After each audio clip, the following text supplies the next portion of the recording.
हिस्सा, पित्त का हिस्सा बहुत क्लियर है, एकदम स्ट्रेट फॉरवर्ड है कि घी ज्यादा खाएंगे पित्त आपका हमेशा सम रहेगा। और ज्यादा घी खाने का जो समय है वो बारिश के दिनों में और ये जो गर्मी के दिन होते हैं ना, उस समय घी ज्यादा खाइए ताकि पित्त को कंट्रोल करके रखे। और वात के लिए मैं पहले ही बता चुका हूं, शुद्ध पित्त। अभी ये जितनी बात है आप सोचो कितनी सरल है, बस हमें अपनी जीवन शैली में थोड़ा बदलाव करना है। जीवन शैली में बदलाव से पहले मन में संकल्प लेना है कि जी हम तो ऐसे ही चलेंगे, दुनिया जिधर जाए जाए हमें उससे मतलब नहीं, हम तो ऐसे चलेंगे।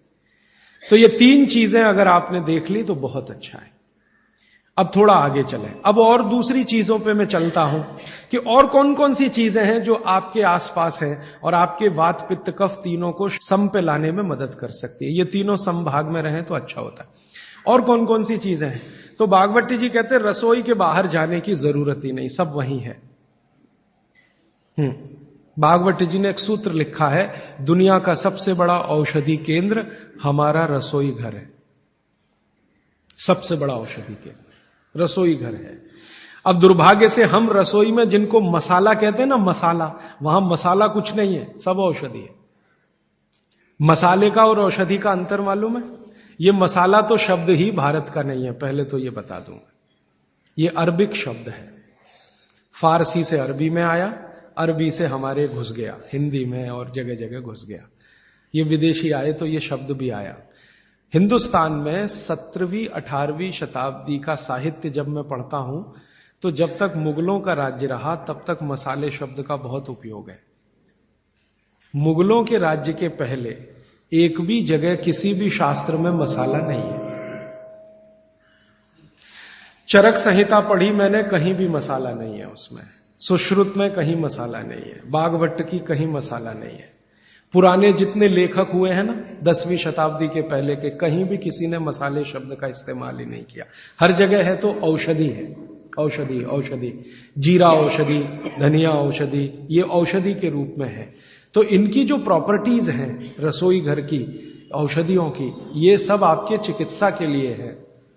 अब मुझे समझ में आता है कि हमारे पुराने जमाने की माताएं बहनें, जो हमारी दादी हैं, नानी हैं, उन्होंने अपनी अपनी बेटियों को जो कुछ सिखाया, सब्जी बनाना तो क्या क्या डालना, जीरा चाहिए, धनिया चाहिए, हींग चाहिए, मात्रा कितनी कितनी चाहिए, वो सब बड़े वैज्ञानिक और चिकित्सक लोग रहे होंगे।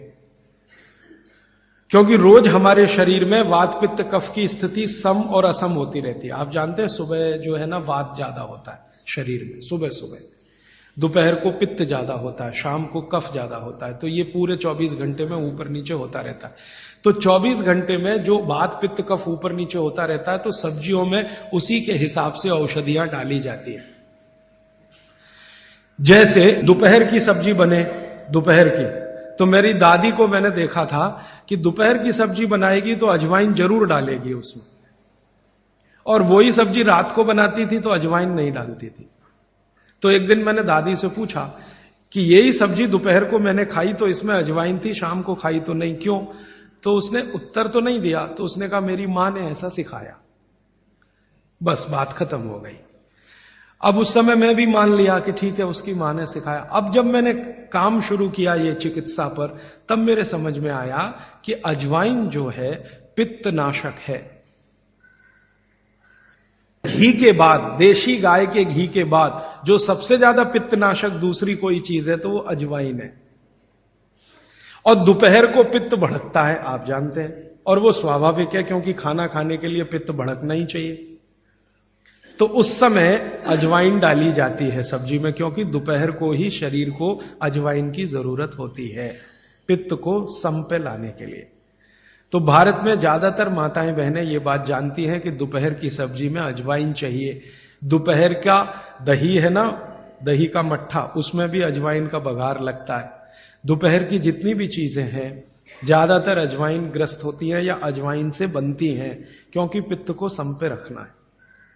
जानना चाहता हूं कि स्त्रियां जो कर रही हैं वो किसी डॉक्टर से कम नहीं है।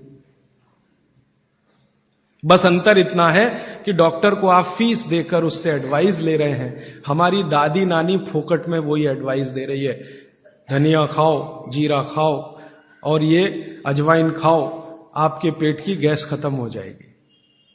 और ये 3500 साल से वैसे का वैसा ही है। अजवाइन खाओ तो गैस खत्म होती ही है, कभी भी आप करके देख लो। आप में से किसी को भी बहुत गैस बनती हो, पेट में एसिडिटी की तकलीफ हो, आज से शुरू कर दो। आप खाना खाया तो उसमें ध्यान रखो अजवाइन ज्यादा रहे, दाल में, सब्जी में, वगैरह वगैरह। और अगर नहीं कर पा रहे हैं तो खाना खत्म करते ही थोड़ी अजवाइन खा लो। अजवाइन ज्यादा तकलीफ ना कर दे, उसका बैलेंस है काले नमक के साथ। तो थोड़ा अजवाइन और काला नमक मिला के हर खाने के बाद खा के देख लो। 3 दिन में ना आपकी गैस बंद हो तो आप जो कहो मैं हारने को तैयार। ये गारंटी मैं नहीं दे रहा हूं, ये गारंटी अजवाइन दे रही है, मेरी गारंटी नहीं है, अजवाइन की गारंटी है। तो वो कहते हैं बागवट जी कि पित्त को सम रखने के लिए हमारे रसोई में घी के बाद जो दूसरी चीज है वो है अजवाइन। अब एक और बताता हूं, अपने स्वयं पाक घर में ऐसी ही एक बहुत अच्छी औषध है, उसका नाम है जीरा। जैसे हलद है वैसे ही एक है जीरा। जीरा बहुत अच्छी औषध है। पित्त के जितने भी रोग हैं आपके शरीर में, ये सब जीरे से ठीक हो जाते हैं। पित्त के रोग आप सब समझते हैं, पेट में गैस बनना, पेट में जलन होना, खट्टी खट्टी डकार आना, भोजन का पचन नहीं होना, इनडाइजेशन होना, वॉमिटिंग होना, बार बार उल्टी होना, वॉमिटिंग सेंसेशन होना, नौसिया होना, ये सब पित्त के रोग हैं। इन पित्त के रोगों की सबसे अच्छी औषध है, उसका नाम है जीरा। जीरे को ले लीजिए आधा चम्मच और आधा कप पानी ले लीजिए, उसमें मिला दीजिए। पानी को खूब गर्म कर लीजिए, पानी को फिर ठंडा कर लीजिए। ठंडा करके इस पानी को चाय की तरह से पी लीजिए और जो जीरा उसमें है उसको चबा के खा लीजिए। तो नियमित रूप से अगर सुबह सुबह आपने लेना शुरू किया तो ये जीरा पित्त के सभी रोगों को आपके शरीर से बिल्कुल दूर कर देगा।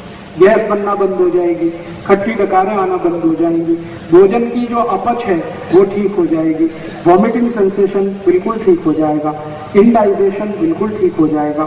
ये सब बीमारी पित्त से संबंधित जितनी भी हैं, जिनको भी कहते हैं ना पित्त बिगड़ गया है, पित्त बिगड़ गया, उन सबको बोलिए जीरा खाएं। एसिडिटी वही पित्त बिगड़ा, एसिडिटी भी पित्त की ही खराबी है।